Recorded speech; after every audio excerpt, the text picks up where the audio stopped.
আসসালামু আলাইকুম guys, welcome back to my YouTube channel the cloudy sky.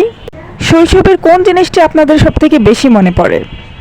আমার যে জিনিসটি মনে পড়ে সেটি হচ্ছে স্কুলের কথা। সকালে খুব ভোরে উঠে আম্মুর সাথে স্কুলে যাওয়া, স্কুলে গিয়ে অ্যাসেম্বলির মাধ্যমে দিনটি শুরু করা। কোরআন তেলাওয়াতের মাধ্যমে শুরু হয় অ্যাসেম্বলি, এরপর শপথ, জাতীয় সঙ্গীতের মাধ্যমে শেষ করে সুন্দরভাবে আমরা ক্লাসে চলে আসতাম।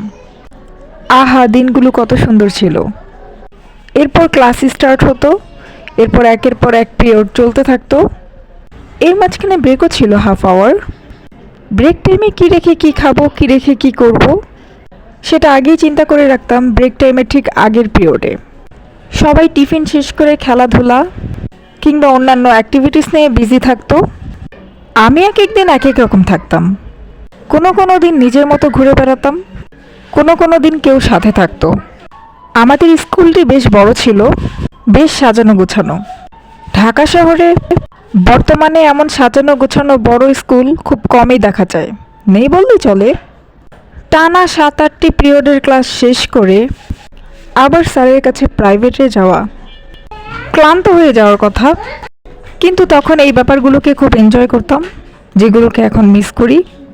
সব কিছু মিলিয়ে স্কুল জীবনের তুলনা অন্য কিছুর সাথে হয় না। Thanks for watching my video. Allah Hafiz.